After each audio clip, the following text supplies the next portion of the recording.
नाही मी नाही घेऊ तू नको येऊ तू येऊ नको. तर सुप्रभात गाईज आता पोचलोय डायरेक्ट सोलापूर हायवे. गाईज पावसोबत चहा हे कॉम्बिनेशन. तर मित्रांनो आम्ही पोचलो इकडे 10 वाजता आणि झाला सकाळी इकडे रूमचा थोडा काय आता जेवायला आलो आणि 1:30 वाजता बंद होईल म्हणून लवकर फटाफट तयारी करून वगैरे आलो.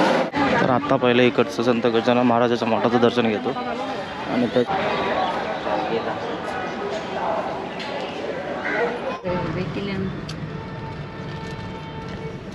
विष्णुपद पाण्याखाली तर इकडूनच दर्शन घेतो आणि माघार जातो. चला तर गाईस एक काका भेटलं तर त्याने सर्वांना टीका लावला. गाईस आता चाललोय मेन दर्शनासाठी आणि हा सॅटर्डे असल्या कारणाने गर्दी खूपच.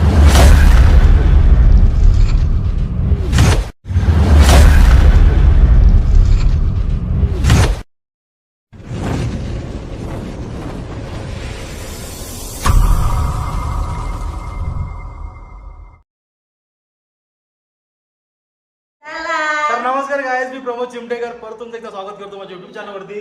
तर आज आम्ही चाललो पंढरपूरला. ॲक्च्युली कालच जाणार होतो पण काल थोडासा प्रॉब्लेम झाला म्हणून आज जाणार. तर आज बघा आज या मंडळीला घेऊन चाललोय आणि बघा अजून एक टाटा टाटा कर. आम्ही चाललो टाटा कर. गायला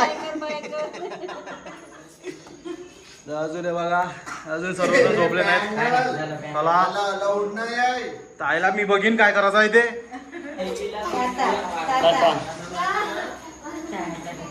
गो काय चालली काय चालली चाल गो चाल गो चाल ये चाल हा चाल तू इथे चाल ये चाल. नाही मी नाही घेऊ तू नको येऊ तू येऊ नको आम्ही चाललो. Bye bye.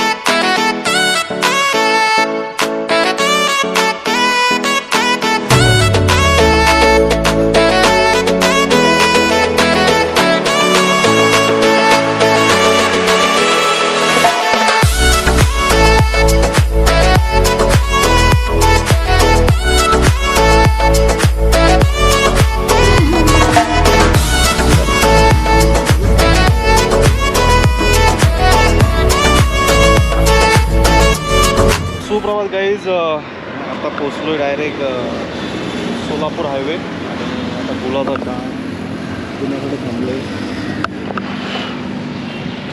आणि झालं असं का आम्ही जास्त स्टॉप घेतला ना, फक्त एकच स्टॉप घेतलेला कलंबोलीला. आणि मी जास्त काही शूट केलं नाही कारण येतावेळी घोडबंदर पूर्ण जाम झालेला. आम्ही मुंबई साईडनं आलो म्हणजे बांद्र्यावरून एक म्हणजे मुंबई सातारा हायवे आहे तिकडून आम्ही जॉईंट झालो परत आपल्या नवी मुंबई पुणे एक्सप्रेस हायवेला. तर तेच आहे की खूप जाम होतं म्हणून आम्ही रॉंग साईडला टाकून तरी पुढे आलो. आता आम्ही बोलतो सोलापूर हायवेला.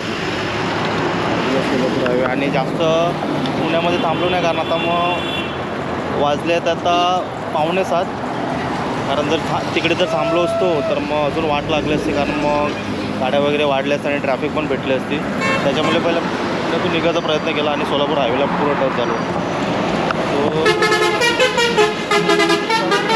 घेतो आणि थोडंसं झोपतो कारण 6:30 निघालेलो किती वाजता 11:45 वाजता. मी ऑलमोस्ट 6:45ला गाडी दिली म्हणजे भरपूर गाडी चालवली आज. आणि अजून डिस्टन्स आहे काहीतरी 3 तासावरती. सो टायमावरती तर पोचलो आम्ही बरोबर. चला काय पाहिजे चहा पाहिजे तुला चहा पाहिजे काय पाहिजे चहा काय पाहिजे चहा पाहिजे. उठ चाल उठ चाल उठ पटकन.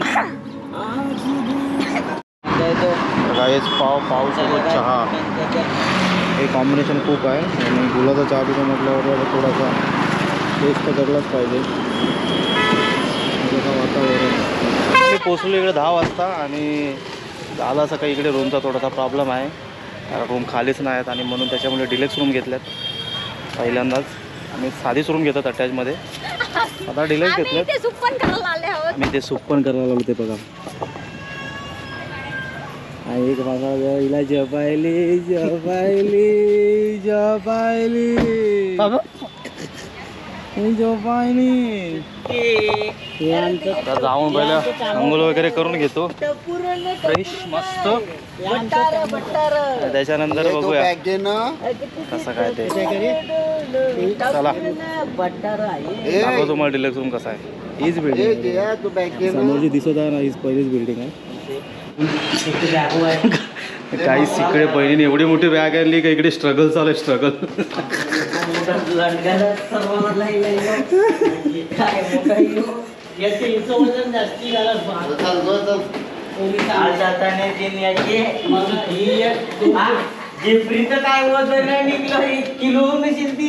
दुसऱ्यावर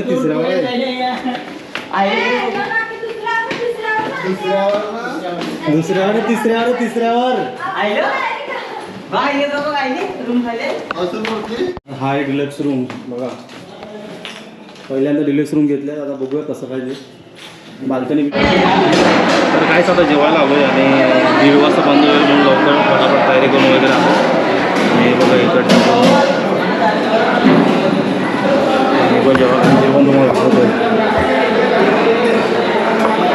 हे जे जेवण आणि ते सूप आहे, सूप हे आम्ही वर्षानुवर्षी खायचं. आता जेवढी आतुरतेने वाढ होतो ना तुम्हाला काय सांगायला जेवणाचं. चला जेवण घेतो मित्रांनो. तर काही सुसंध्याकाळ आम्ही थोडीशी झोप काढून उठलेलो आहेत आणि आता चाललो विष्णुपदावरती. ॲक्च्युली आता दर्शनाला जाणार होते पण थोडं जास्त टाईम लागेल म्हणून पहिले इकडचंच दर्शन घेतो. तुझ्या आता नाही तर आत्ता पहिले इकडचं संत गजानन महाराजाच्या मठाचं दर्शन घेतो आणि त्याच्यानंतर मग विष्णुपदावरती जातो.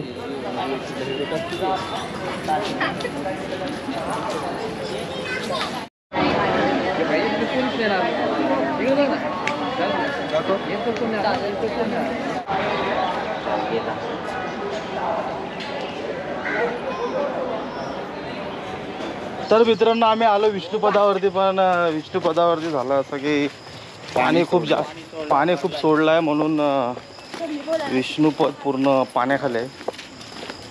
तर इकडे रस्ता पण थोडासा खराब आहे. चिकट तर झालाच आहे. दाखवतो गे सावकाशा पाय सरते.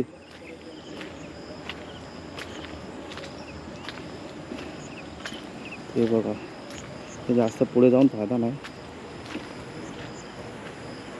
पूर्ण विष्णुपद पाण्याखाली. आता एकूणच दर्शन घेतो आणि माघार जातो.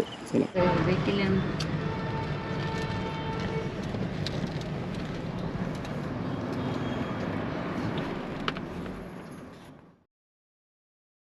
तर सुप्रभात गाईज, मी प्रमोद चिमटेकर परत एकदा स्वागत करतो माझ्या YouTube चॅनलवरती. आता आम्ही आलो आहे आरतीसाठी. काल आम्ही जास्त काय केलं नाही, फक्त विष्णुपद वगैरे केलं आणि आता आरतीसाठी आलो आहे. आरती वगैरे घेऊन दर्शनाला जाणार आहेत आणि दर्शन घेऊन मग आजचा दिवस इकडेच फिरणार आहेत आणि उद्याचा वेगळा प्लॅन आहे. तर चला आता आरती चालू होणार आहे थोड्याच वेळात.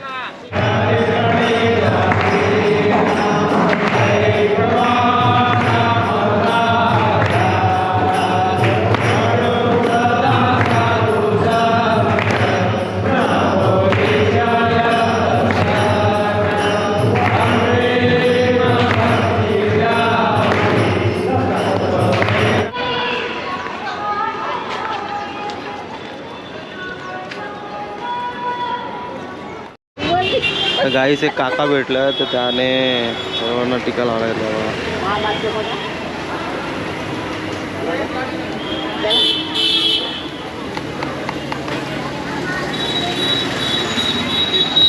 छोटीला बघा कसा टीका. तर गाईस आता चाललोय मेन दर्शनासाठी आणि आज सॅटर्डे असल्या कारणाने गर्दी खूपच जास्त वाटते. कदाचित किती तास लागतील का सांगता नाही येत आणि आतमध्ये काहीच अलाउड नाही. तर हे लॉकरला जमा करायला लागेल. देवळाच्या इथे लॉकर आहेत, तिकडे जमा करून ठेवू. तर येताना बघू काय कसं वाटलं तर. आणि आजचा दिवस इकडेच आहे पूर्ण. संध्याकाळी पण आम्ही चंद्रभागेवरती वगैरे आंघोळ करत आला दुपारी. आणि मस्त असं वातावरण आहे इथे. तो चला बघूया किती तास जातो ते तुम्हाला सांगतो, मी शेअर करणारच आहे कसं काय आहे ते. चला काय झालं कृष्ण मंदिराकडे आणि गर्दी तर तशी वाटत नाही. आता तिकडे गेल्यावरती समजेल का किती गर्दी आहे ते. नांदेडची पायरी गर्दी तर एवढी आता तर आहे काय सॅटर्डेच्या कारणाने थोडीशी गर्दी तर असणारच आहे. आता इकडे मोबाईल घेऊन देतो, मोबाईल नाही पुढचं पुढं बघू. चला तर काहीच आता आम्ही दर्शन करून आलो आहे आणि टाईम किती झाला तुम्हाला सांगू काय सांगतो. एकदम खूप जास्त टाईम झाला. आम्हाला वाटलेलं 3-4 तास होतील पण 4.5 तास सांगत चाल बंदायला पण 4.5 तास लागले लाईनीला. आणि आता तर गर्दी अजून वाढणार आहे. तर तेच आहे की आता इकडे आल्यावर त्याचं समजूच नका का लवकर दर्शन होऊ शकेल, कारण सर्वांना माहिती पडले आणि आजकालचे मीडिया म्हणजे जे सोशल मीडिया आहेत त्याच्यावरून लोकांना अजून उत्सुकता होते इकडे यायची. तर तेच आहे. तर आता बघतो जेवायचं, कारण आम्ही जिकडे मठात आहेत तिकडे 1:30 वाजता जेवण बंद होते. आता बाहेरच कुठे जेवण करू. चला तर काय तुम्हाला दाखवतो मी महाराजांचा मठ. आणि इकडे तुम्ही फक्त साफसफाई बघा, जरी थुंकं जरी कोण ना तरी लगेच साफ करतात, कारण यांच्या भरपूर ब्रांचेस आहेत. आता इथे एकदम साध्या खोल्या वगैरे भेटतात आणि इथे सर्व डिलक्स आणि आता प्रीमियम. सो चला तुम्हाला नंतर दाखवतो प्रसादालय वगैरे. तर काही ती संध्याकाळ आम्ही जाणार होतो अंघोळ करायला पण कोण उठलंच नाही, कारण 5 तास लाईनमध्ये दर्शनाला होतो तर पाय वगैरे दुखत होते. म्हणून एकदा झोपल्यावरती कोण उठलंच नाही. डायरेक्ट 6 वाजता सर्व जर उठले तर थोडासा अंदाज झाला, म्हणून विचार केला का उद्या सकाळी वगैरे जाऊ. आता चालू थोडीशी शॉपिंग करायला, हेच खरेदारी का थोडीशी घरासाठी आणि वगैरे बाबूसाठी पण करून काहीतरी थोडंफार घेतो. तो चला बघूया. पहिले आम्ही जाणार आहेत महाराजच्या घरी, जे आम्ही पहिल्यापासून मानत आलेल्या कुंडल्या वगैरे आमच्या त्याच्याकडेच काढलेल्या पूर्ण. तर तिकडे जाऊन महाराजला पहिलं भेटून येतो आणि त्याच्यानंतर मग थोडीशी खरेदारी करू जी काय असेल ती.